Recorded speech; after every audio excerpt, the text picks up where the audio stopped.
Welcome to The Explainer. Today, we're diving straight into something truly inspiring. We're going to break down the defining characteristics of a very specific, totally relentless type of trailblazer. We'll take some time to really appreciate the unbelievable success stories of first-generation entrepreneurs. We're talking about people who started with absolutely nothing, faced insurmountable odds, and just completely transformed the business landscape. Seriously, if you've ever felt like the deck was totally stacked against you, well, this explainer is going to show you exactly how to reshape the whole game. Okay, let's look at our roadmap for today. We'll start by defining what a first-gen entrepreneur actually is, and then we're going to look at 4 incredible stories, from an attendant to tycoon, an IT visionary, a leader defying all the odds, and a mobile payment pioneer. Finally, we'll wrap it all up with the master blueprint, the keys to their success. Section 1. Defining first-gen entrepreneurs. Swimming against the tide. So by definition, what exactly is a first-generation entrepreneur? Well, it's an individual who is the absolute first in their family to start a business.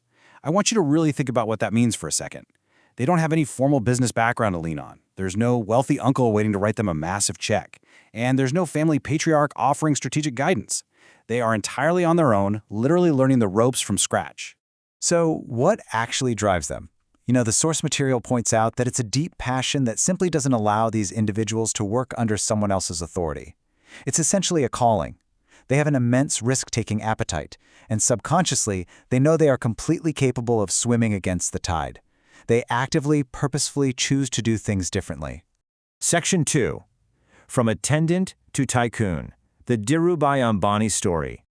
This story brilliantly illustrates the sheer patience required to build an empire. Think about this. Born to a village schoolteacher, Dhirubhai Ambani actually moved to Yemen to work as a humble gas station attendant. But man, he dreamt of business. In 1958, he returns to India and sets up a trading company with his cousin, importing polyester and exporting spices. By 1966, he founded Reliance Commercial Corporation. And then, decades of just grueling work later, in 1992, Reliance became the very first Indian company to raise money on international markets. Ambani, who is literally named the Indian entrepreneur of the 20th century, leaves us with some absolutely crucial takeaways. Lasting success? Yeah, it doesn't happen overnight. You've got to keep an open mind to opportunities, have the immense patience required to achieve something huge, build a really strong foundation first, and fundamentally prepare yourself for years, sometimes decades, of very, very hard work. Section 3. The IT visionary. Narayana Murthy's journey. Now, Murthy's story kicks off with a super relatable struggle. His family just couldn't afford his college entrance fees for the prestigious IIT, forcing him to adapt and attend a local college first. But after getting his master's and working as a systems programmer, he decided to strike out on his own. He and 6 other software professionals founded a company in 1981, and their starting capital, a mere 10,000 rupees. It's crazy to think that from that incredibly tiny sum, they birthed Infosys, which today is a billion-dollar multinational giant. But here's a really fascinating little detail that kind of humanizes this absolute titan of industry.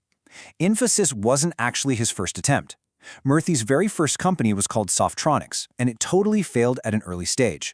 It just goes to show that even the father of the Indian IT industry had to stumble, learn from that massive failure, and bounce back.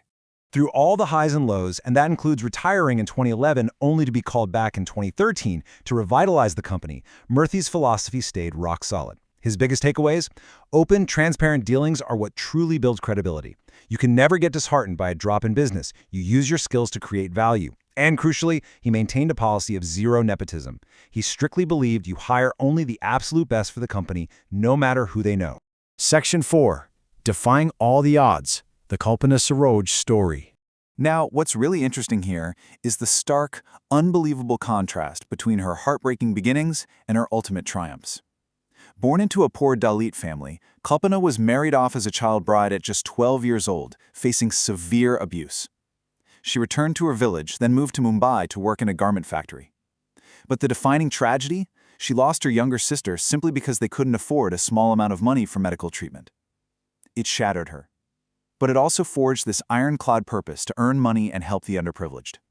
She started a tailoring business, then a furniture store, and eventually an NGO. People noticed her incredible hustle. Workers from a struggling company called Kamani Tubes actually approached her NGO for help. When that company went into liquidation in 2001, she fearlessly took it over. The debt she was facing? A staggering 116 crore rupees. No way, right?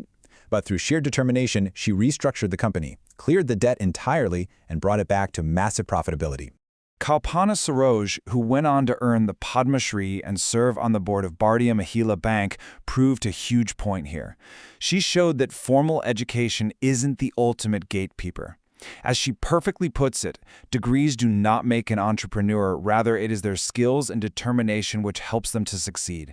It is all about vision and willpower.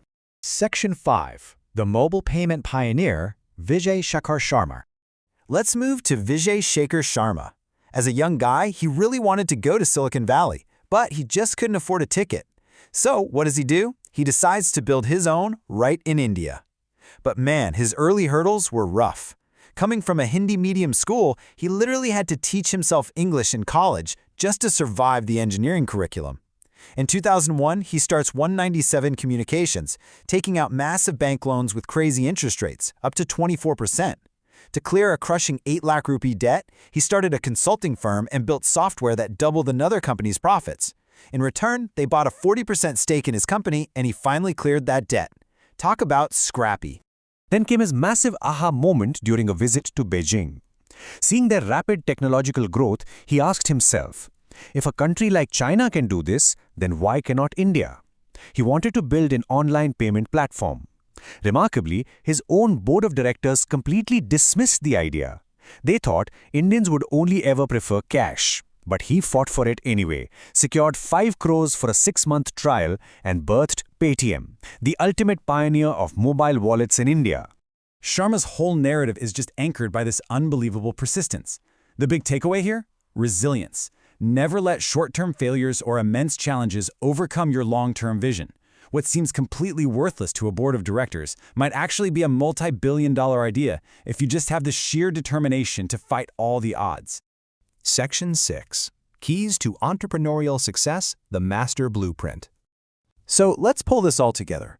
The crucial point is how these dynamic traits weave together to form the ultimate toolkit for any aspiring entrepreneur.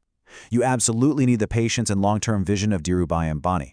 You need that strict integrity and meritocracy championed by Narayana Murthy. You've got to rely on willpower over formal degrees, just like Kalpana Saroj.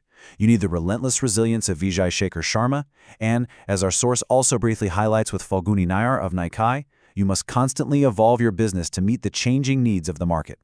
You know, none of these folks had a safety net. They learned from their own mistakes, they learned from others, and they simply refused to quit. It brings to mind this powerful, powerful sentiment from the text, "Age is just a number. If you have the dedication toward your goal, no one can stop you from achieving it." They started with literally nothing but a calling to swim against the tide. No resources, no background, no safety net, just pure passion. So as we wrap up this explainer, I really want to leave you with this final thought. If age is just a number and your background is literally just a starting point, what is stopping you from starting your journey today? Thanks so much for joining us, and keep learning.